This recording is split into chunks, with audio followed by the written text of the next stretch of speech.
Welcome back to Mystical Kannada, friends. In our last video, we learnt about the Chalukyas of Kalyani, and today we shall know more about the Kalachuris of Kalyani dynasty.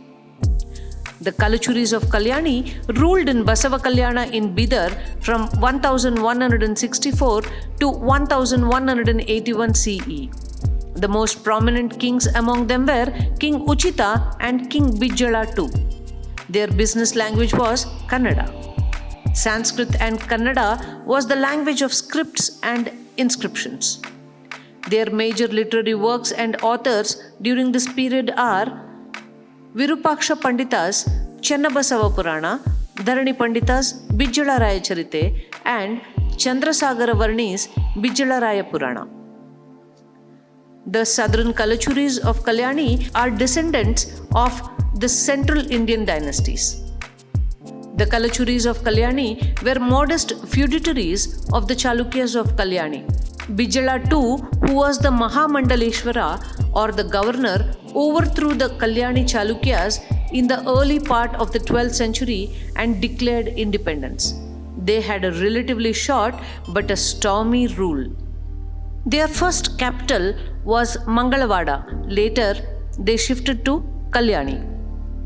A record of 1174 CE says the Kalyani Kalachuris dynasty was founded by one Soma who grew beard and moustache to save himself from the wrath of Parashurama. And therefore, the family came to be known as Kalachuris. Kalli meaning a long moustache and Churi meaning a sharp knife. They migrated to the south and made Mangalavada their capital. They titled themselves Kalanjara Purvadishwara, meaning the Lord of Kalanjara, which indicates their central Indian origin. They were also referred to as the Katachuris, meaning shape of a sharp knife, and Haihaya or Heheya. The later record of the dynasty claimed that they descended from Brahma, the creator of the universe. The first notable king of the Kalachuri family of Karnataka was Uchita. But the most noted ruler of this dynasty was King Bijjala too.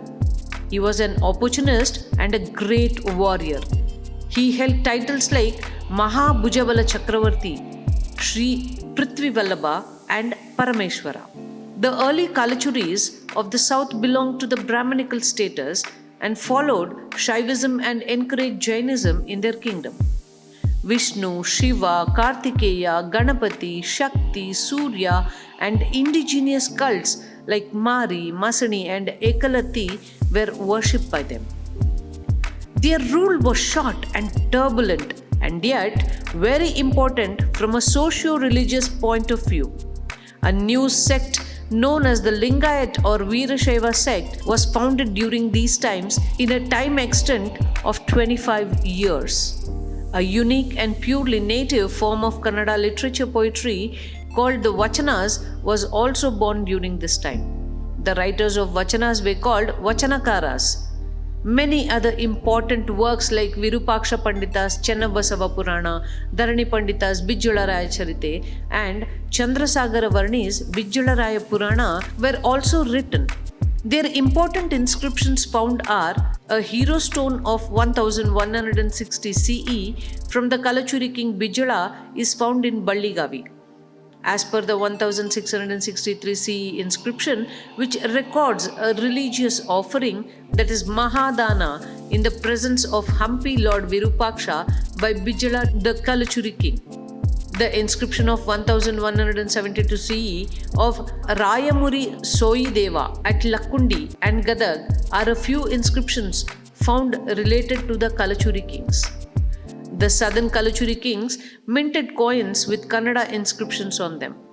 The Kalachuris of Kalyani ruled over parts of present-day northern Karnataka and Maharashtra. They ruled for around 25 years. That's about the Kalachuris of Kalyani. We shall meet in our next video related to the Chola dynasty. Until then, like Kannada, love Kannada, and subscribe Mystical Kannada for lot more interesting videos about Kannada and Karnataka. ಸಿರಿಗನ್ನಡಂ ಗೆಲ್ಗೆ ಸಿರಿಗನ್ನಡಂ ಬಾಳ್ಗೆ.